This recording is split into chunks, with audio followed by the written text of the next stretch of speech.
for other things, like, I don't know, probably Peach, and I don't know what other characters. Dr. Light is pretty good. Looks like we're going right into this, no hand warmers. Dr. Light is pretty good. I'm not quite sure how Ronin is, but right now he's looking pretty good. Like, he's looking like he's got 0% on his first stock, and he's beating up a bunch of ice climbers.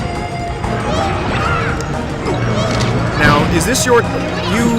You play many characters, Falco is one of them. Yeah. Would this be your chosen character for this matchup? I'd either go Falco or Yoshi, but... Oh, right. I almost forget you have a Yoshi, even though you've been doing that for a super long time. I love that forward smash to beat up that Nana before she just disappears. But this is a pretty solid lead for Ronin at the moment. Yep, but that could be... I was wondering if that was going to be a wobble.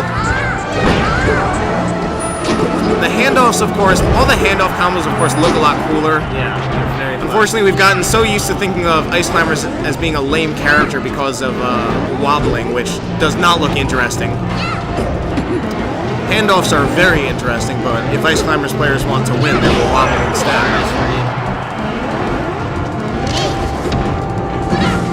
What can you tell us about this matchup? Like, I'm assuming you've at least played it before. Yeah, so it's a little tricky because I'm still not familiar with exactly what Ice Climbers can do, and they have a lot of setups you have to watch out for, but with Falco, you just want to keep them out and then separate them anytime you get a chance. So Falco shines really good at kind of destroys Ice Climbers, to be honest, because Falco's attacks, they put Ice Climbers on a lot of lag first of all, and then it just sets Dan up perfectly to get killed. But I think in my rather limited experience of the matchup, but just kind of my general understanding of Ice Climbers, one thing that I think could work well is just kind of utilizing Falco's like vertical abilities, like using the platforms, kind of coming up and down, given how fast Falco can just navigate that way. Whereas Ice Climbers, I feel like they have a lot of trouble with, they're not as great on platforms, they're floatier, don't really jump as high. But this game is now pretty even with Dr. Light actually in the lead. Didn't start out that way, but I would say he is the favorite going into the match. I mean, so far he's elected not to wobble, so maybe he's going to stick with the handoffs the whole match. Yeah, I wonder if he... I mean, I'd imagine anyone who can actually play Ice Climbers and is actually decent at this game can wobble. Edge guard. Oh, didn't need it. I think he might have held down a bit. Yeah, I think that just happens sometimes.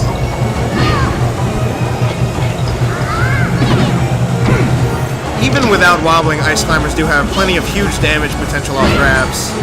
Yeah. Oh, wow. I did not see that coming.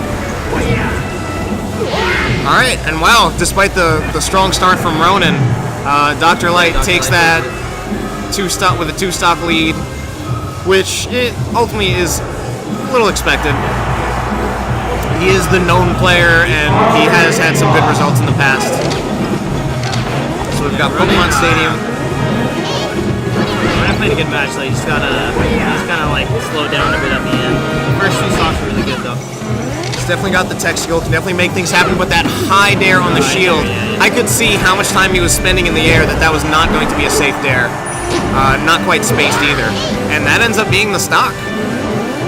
And starting from that high dare on shield, I saw it as it happened.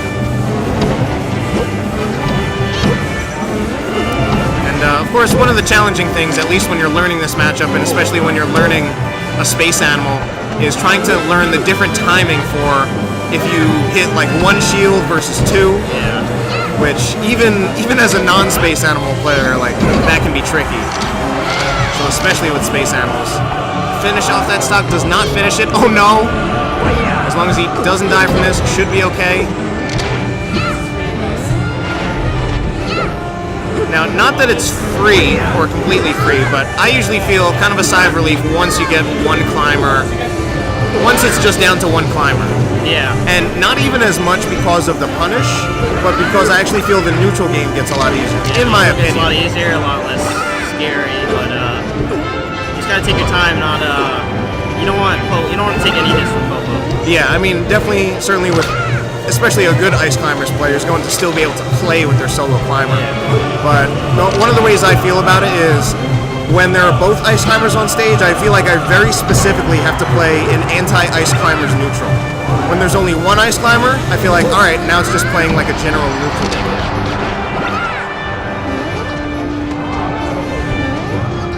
Going for those safe back airs, probably a pretty good choice, but jumps right into a grab. I would like to see a little more lasers from Ronin. Alright, there we go. Finally seals out that stock. Does not look as strong in this game, but let's see what he can do. Oh, not jumping out of his shine. Definitely one of the worst things that can happen. He's paying for it hard. Are we going to see a real wobble, or are we just going to see a lot of complicated hands-off? Hand-offs. Alright. This is actually still saying it's a pool. So that said it was still a pools match.